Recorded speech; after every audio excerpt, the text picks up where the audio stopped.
বলছিলাম সবচেয়ে প্রিয়র পাত্র মক্কার সর্বশ্রেষ্ঠ মানব সেই মুহাম্মদ এখন সবচেয়ে বড় শত্রু। ও আলী, ও আলী, অপেক্ষা করো, অপেক্ষা করো। আমার কাছে কাফেররা মুশরিকরা আমানত রেখেছিল, এই আমানত গ্রহণ করো।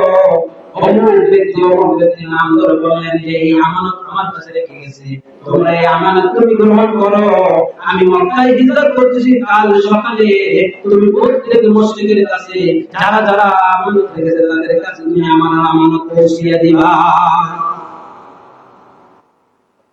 আল্লাহ রাসূল একটা ভবিষ্যৎবাণী করেছিলেন যে আলী কাল সকালে তুমি ফেরত দিবা, তার মানে আলী রাদিয়াল্লাহু তাআলাকে কাফেররা কিন্তু হত্যা করতে পারবে না। ঘটনা অনেক জানা ভাইরা আমার। আল্লাহ রাসূল এই ইসলাম বাণী দ্বারা বুঝাতে চাইলেন শীঘ্রই ইসলামের বাণী, ইসলামের দাওয়াত, কোরআনের আলো প্রতিটি ঘরে নূরান্বিত হয়ে যাবে। প্রতিটি ব্যক্তি ইসলাম, প্রতিটি ব্যক্তি ইসলামের ঘরে প্রবেশ করবে, যেখানে সবার নিরাপত্তা থাকবে। ও আলী, তোমাকে আমি ডিক্লেয়ার দিয়েছি, মানে হচ্ছে তোমাকে কেউ হত্যা করতে পারবে না। ভাইরা আমার, ঘটনা আপনারা জানেন, হত্যা করতে যখন ঘরের মধ্যে ঢুকছে, আলী রাদিয়াল্লাহু তাআলা আমানত দিয়ে বুঝে যখন রাসূল সাল্লাল্লাহু আলাইহি সাল্লাম চাদর মুড়ি দিয়ে শুয়ে আছেন, তখন তাকে হত্যা করবে, ঘরের মধ্যে ঢুকছে। কিন্তু একজন বলতেছে দাও তাকে কল্লা দ্বিগণ্ডিত করে দাও, আরেকজন বলছে না না, দেখি কোন অবস্থায় আছে, নাওতে পারে, পালাইও তো যাইতে পারে। এই যে দুদুল্যমান দ্বন্দ্ব, এক পর্যায়ে তাদের মধ্যে যে প্রধান হত্যাকারী সে বলল যে তাহলে দেখাও একটু চাদর উঠিয়ে দেখি কে। যখন চাদর উঠিয়ে দেখে কি হযরত আলী রাদিয়াল্লাহু তাআলা বলেন সুবহান। আলী রাদিয়াল্লাহু তাআলা যখন দেখতে পেয়েছেন তখন তাকে আর হত্যা করতে উদ্যত হয় নাই। বলল মুহাম্মদ কই? বলে আমি জানি না। এটা হচ্ছে মিথ্যা কথা বলেন নাই, এটা হচ্ছে কৌশল অবলম্বন করেছেন যে মুহাম্মদ আমাকে শুধু আমানত ঘুরিয়ে দিয়ে গিয়েছেন আর বলছেন যে হিজরত করতে হবে, আমি শুধু ঘুরিয়ে গিয়েছি। তখন কাফেররা খুঁজতে শুরু করলো। ভাইয়ের আমার, ঘটনার দিকে যাব না। আমার নবী কত বড় আমানতদার ছিলেন। বেদুইনরা রাসূলের কাছে আমানত রেখেছিলেন, তিনি কি করেছেন? প্রত্যেকের আমানত প্রত্যেকের কাছে ফিরিয়ে দিয়েছেন। যদি আমরা নবীকে নবী হিসেবে মানি, আদর্শ হিসেবে মানি, আমাদের কিন্তু প্রত্যেকের আমানতদার হতে হবে, ঠিক না ভাইরা আমার? কিন্তু আমাদের মধ্যে আমানতের খুবই অভাব, আমানত রক্ষার খুবই অভাব।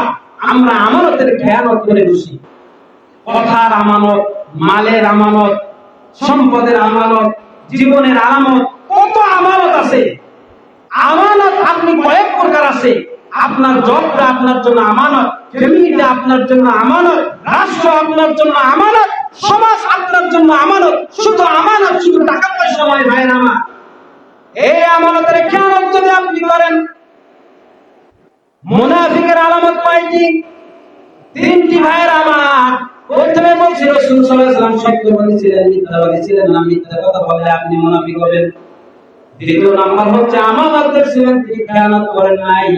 জীবনে যদি আপনার মাধ্যমে কারো খেয়ানত হয়ে থাকে, কালকে আমাদের ময়দানে এই চিন্তা দেওয়ার পরেও মুনাফিকের কাতারে আপনার কিন্তু শামিল হতে হবে। ভাইরা আমার, আপনি যদি কারো আমানত হচ্ছে আল্লাহর সাথে সংশ্লিষ্ট যে আমানত, সেটা হচ্ছে নামাজ, রোজা, হজ, যাকাত, যেটা আল্লাহর সাথে সংশ্লিষ্ট, সেটা যদি আপনি ভুল করেন, অন্যায় করেন, না করেন, এটা আল্লাহর হক, আল্লাহর ইখতিয়ার আছে, আল্লাহ মাফ করে দিতে পারে। ও আমার ভাইরা, কিন্তু যদি ব্যক্তির সাথে আপনি কোন আমানতের খেয়ানত করেন, ওই ব্যক্তি যতক্ষণ পর্যন্ত আপনাকে মাফ না করবে, ততক্ষণ পর্যন্ত কিন্তু আল্লাহ আপনাকে মাফ করবে না। আমি ক্ষমতার মসনদের চেয়ারে বসে আছি, আমার কাছে অনেক পাওয়ার আছে, আমার কাছে অনেক শক্তি আছে, কিন্তু এই চেয়ারে বসে যদি আমি আমানতের খেয়ানত করি, আমি ন্যায়কে অন্যায় মনে না করে, ন্যায়কে ন্যায় মনে না করে অন্যায় মনে করে আমার ক্ষমতার অপব্যবহার করি, আল্লাহর কাছে কিন্তু এই ক্ষমতা আপনার জন্য একটা আমানত ছিল। এই আমানত সম্পর্কে কাল কিয়ামতের ময়দানে আপনাকে জবাবদিহি করতে হবে। আর যদি আপনি জবাবের উত্তর না দিতে পারেন, আপনার কিন্তু মুনাফিকের কাতারে আপনাকে থাকতে হবে।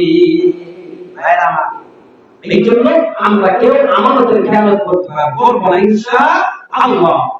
জেনে রাখেন, এই নামাজ পড়ে যদি আপনার জীবনের পরিবর্তন না হয়, আমলের পরিবর্তন না হয়, সেই নামাজ আপনাকে মুক্তি